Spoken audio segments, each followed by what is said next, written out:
The train hissed into the dusty station of Silver Bluff like a wounded animal. Passengers stepped off in pairs or groups, clutching luggage, calling for cabs, scanning the crowd for familiar faces. But one woman stood alone. She wore a faded shawl wrapped tight around her shoulders and boots too large for her small feet. Her dress was torn at the hem and stained with soot. Strands of chestnut hair clung to her cheeks, damp with sweat and dust. A deep bruise bloomed along her jawline, half hidden beneath her scarf. The station master leaned out from his booth. "Name?" She blinked slowly. The question wasn't cruel, just routine. "I don't have one," she said after a pause. Her voice was low, cracked, like dry earth. He frowned. "Well, everyone's got a name, miss." "Not anymore." He opened his mouth to say something, but stopped. There was something in her eyes. Something wild, haunted. He handed her a slip of paper with a half-hearted shrug and turned to the next passenger. She wandered through the town square, clutching a small cloth bag to her chest like it held her only reason for breathing. Children stared. A merchant muttered something about loose women under his breath. At the boarding house, the owner took one look at her and slammed the door shut. By sundown, she had found a spot behind the general store where the ground was dry and shielded from wind. She curled up using her bag as a pillow. The stars blinked overhead like distant, uncaring gods. That night, she didn't sleep. Not really. The cold bit at her bones, and the voices of drunken men in the alley kept her awake. One of them passed close and laughed. Pretty one that he slurred. Bet she'd be grateful for company. Another laughed. Footsteps approached. Her hand reached instinctively for the shard of glass she kept hidden in her boot.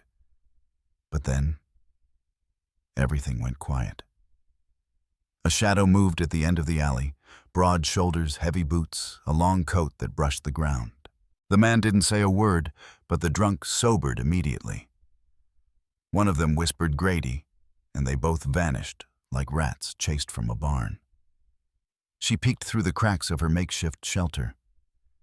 The man stood in silence, looking in her direction.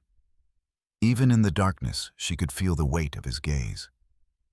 He didn't step closer, didn't offer food, didn't offer words, just watched. When she woke the next morning, the town was already buzzing with rumors. That woman. No name, no ring. Probably a runaway. "I heard she came from the east where the fire happened." West and Grady looked at her. No, he wouldn't. He's not that kind of man. Maybe he just saw something familiar. She wandered through town again, trying to find work. The bakery sent her away. The tailor laughed in her face. No references, no surnames, no chance. By dusk, she returned to the alley. Her body ached, her stomach gnawed with hunger. She leaned her head against the wall and let the tears come silent and slow. A shadow fell over her again. She looked. Up, it was him, West, and Grady. His face was unreadable scars lined his jaw. His eyes were like smoke gray, shifting hard to hold on to. He didn't speak. He simply reached out his hand. She stared at it for a long time. And then, because she had no husband, no name, and no place to go, she took it. Weston didn't lead her through town. He led her around it, down a trail no one used, past the dry creek bed, and into the foothills, where the land turned harsh and silent. His horse walked slow, like it understood the woman behind the saddle hadn't eaten properly in days. She didn't speak. Neither did he. The only sound was the wind catching dry grass and the distant cry of hawks overhead. She held tight to the saddle horn, unsure if she was being rescued or taken. When they arrived, the cabin looked like it had grown out of the mountain itself. Low, weathered, half covered in climbing vines. Smoke rose from the chimney. There was no welcome sign, no lantern to greet her.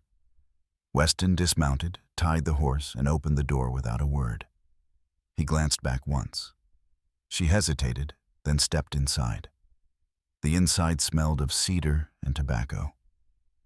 A stone fireplace glowed low, casting flickers of light on the wooden walls. There were 2 rooms, one with a cot, the other with a large, sturdy bed. Weston pointed to the cot and set a basin of water on the table. Bread and beans were already out, still warm. She moved slowly, uncertain. "Why are you helping me?" she whispered. He didn't answer, just turned and disappeared through the door to the other room. The next morning she woke before the sun. A blanket, one she didn't remember pulling over herself, lay tucked beneath her chin. Outside, the sound of an axe echoed through the hills. She stepped to the window and saw him, Weston, Grady shirt, damp with sweat, splitting logs, with the focus of a man trying to forget something. The town didn't forget either. At the saloon, whispers spread fast. He took her up there. No one's been in that cabin since the fire. She's trouble, mark my words, but Weston didn't care. He returned only once to the blacksmith, and when asked about the woman, he simply stared until no one dared ask again. Back at the cabin, she cleaned in silence, scrubbed the table, mended a torn curtain. She didn't owe him anything, but doing something, anything, made the silence less unbearable. That night, as she sat by the fire with a cup of weak tea, Weston finally spoke, "Eat, sleep, leave when you're strong." She looked up. His voice was deep but quiet. She studied his face, scarred, hollow, not cruel, but carved by grief. "I have nowhere to go," she said. He didn't respond, just stared at the fire, jaw tight. Outside, a storm rolled in. Wind howled through the cracks of the cabin, but for the first time in weeks, she didn't feel afraid.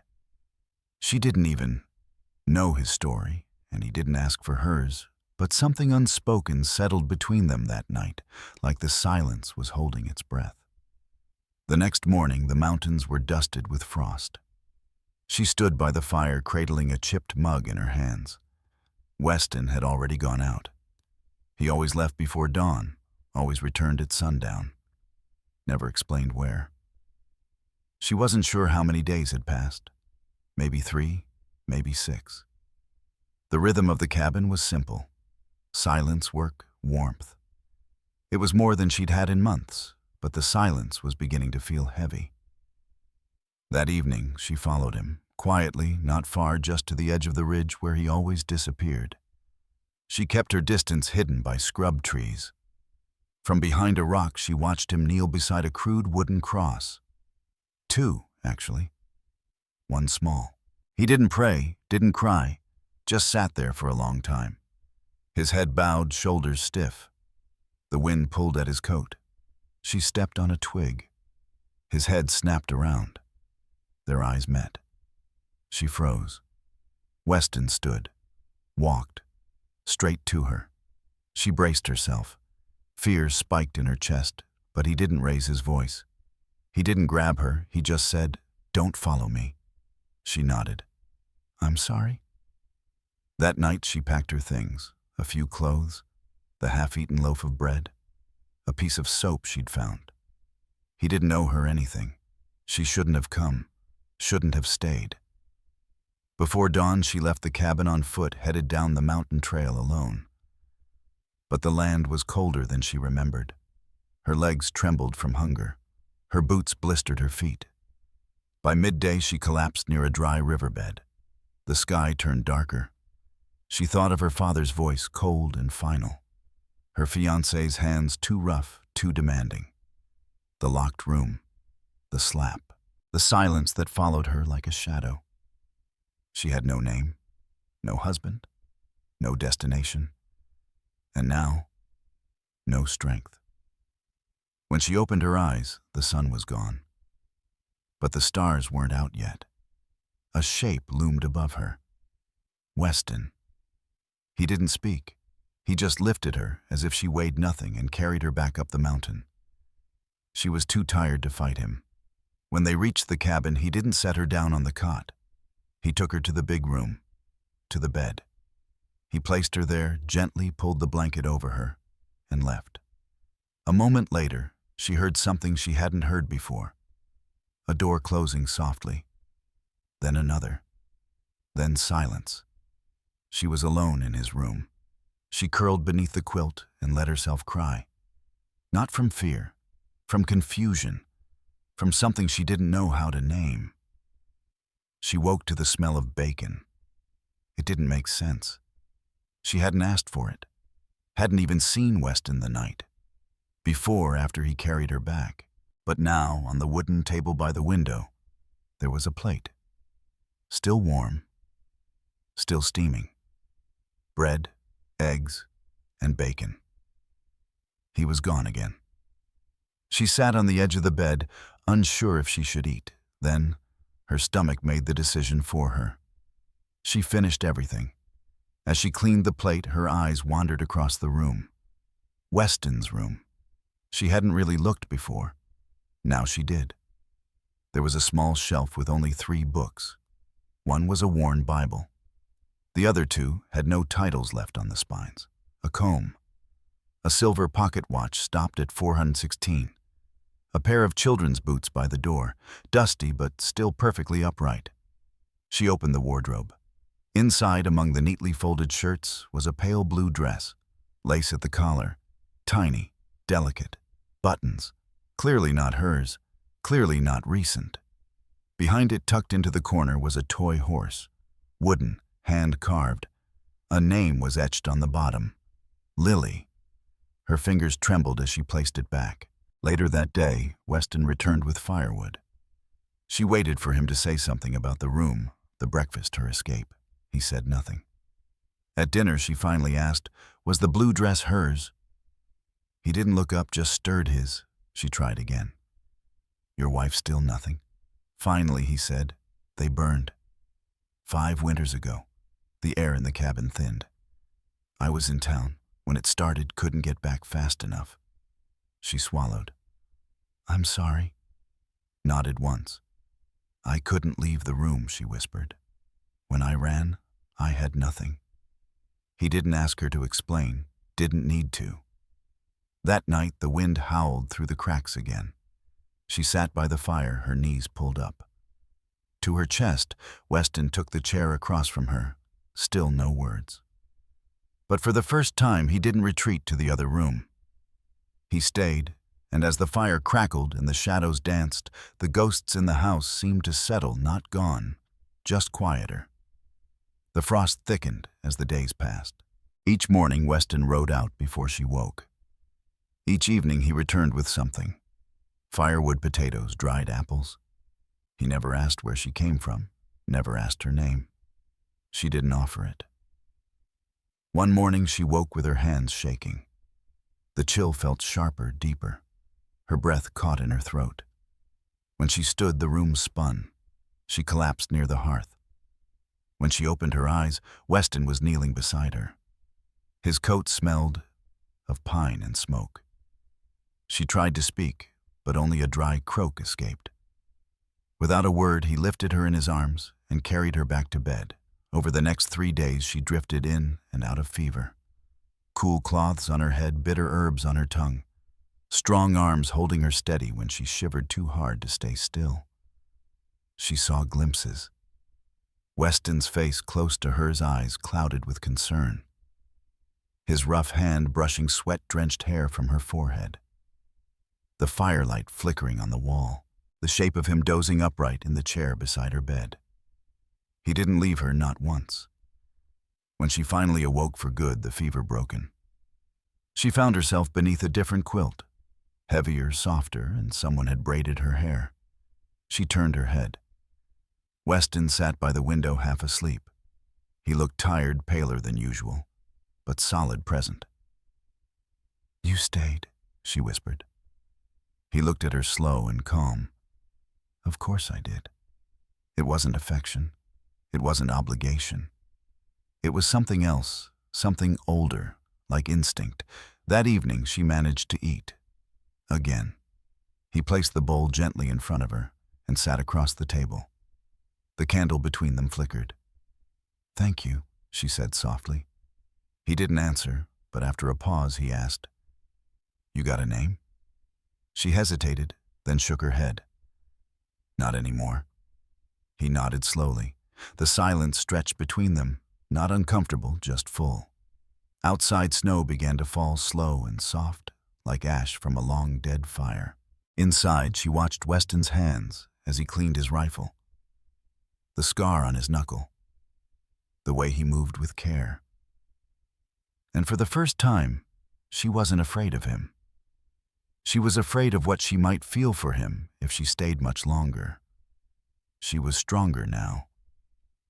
Each morning she rose before the fire died. She swept the floor, gathered water from the creek, and kneaded bread with numb fingers. Weston never asked her to do any of it, but he never stopped her either. There was rhythm now. Stillness without silence. Comfort without closeness. Until the day she opened the chest in the barn. She hadn't meant to snoop. She was looking for extra blankets, but the lid creaked open easily, and something called her in. Inside was a faded photograph, creases at every edge. Weston stood beside a red-haired woman, smiling softly. Between them, a little girl with a missing front tooth and a crooked bow. She traced the girl's face with her thumb. Underneath the photo lay a charred scrap of fabric. It might have once been part of a dress, pale blue, just like the one in the wardrobe. At the bottom of the chest was a letter half burned, its edges crumbling. Only a few words remained. Waited all night. She was coughing again. Please come home, Weston. I'm scared. Her breath caught. She closed the chest and sat in the straw, heart pounding.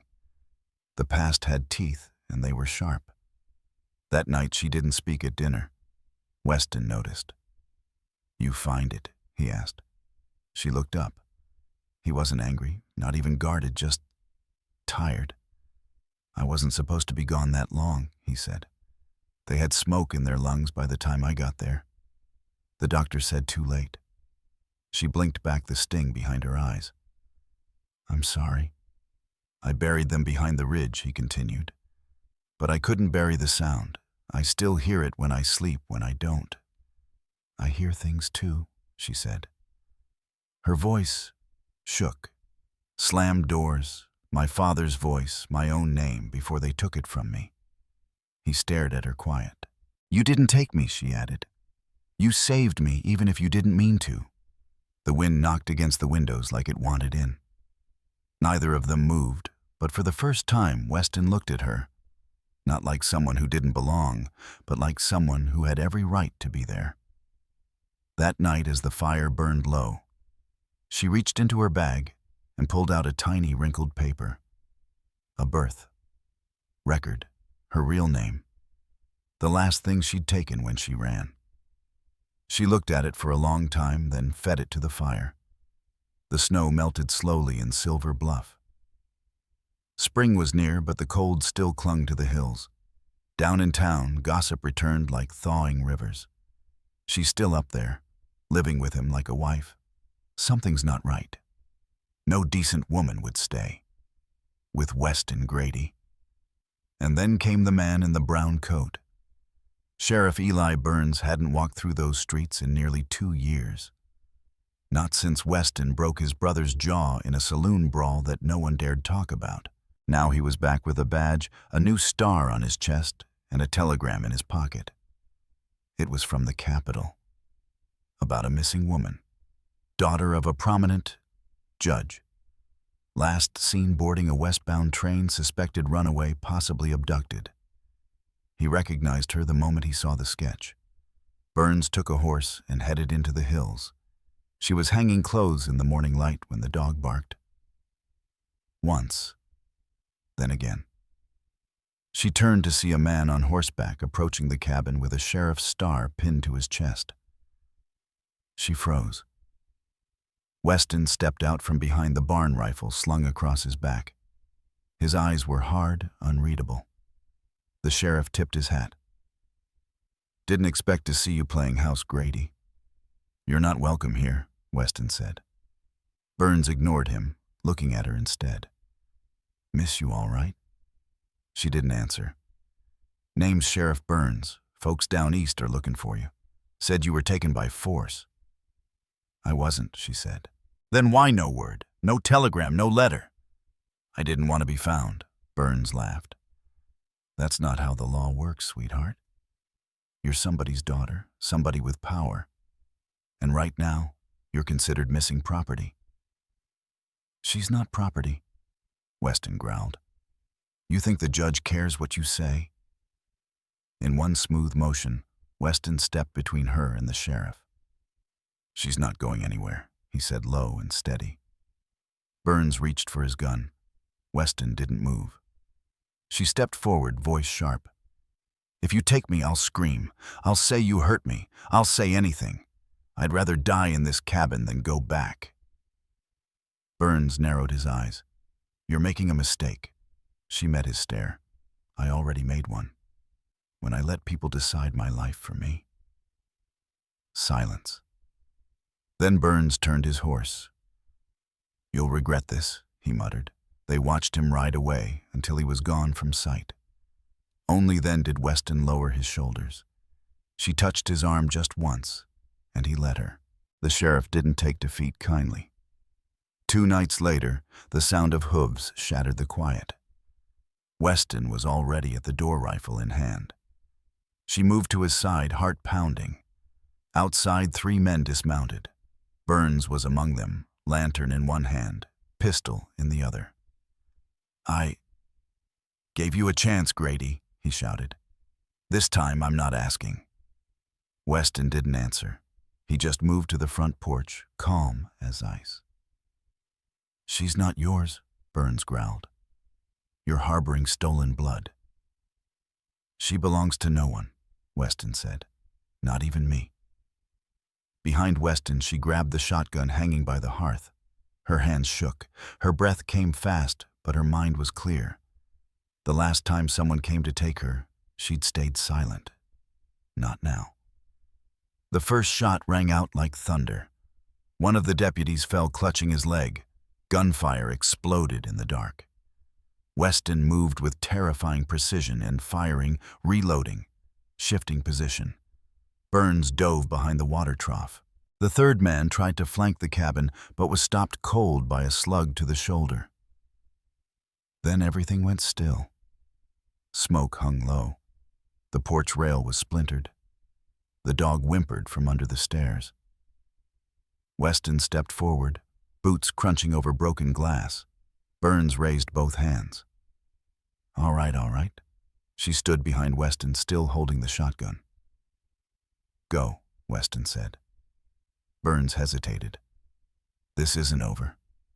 It is for you. The sheriff mounted his horse with a sneer and disappeared into the trees.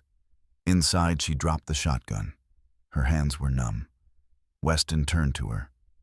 You okay? She nodded, though she wasn't sure if it was true. I'll fix the door, he said. I'll make tea, she replied. Neither of them smiled, but something shifted like a wound that finally stopped bleeding. That night, Weston cleaned his wounds at the table, while she sewed the rip in his sleeve. When her fingers brushed his arm, he didn't flinch. You could have let me go, she whispered. I didn't want to, he said. She looked up. I didn't want to either, she replied.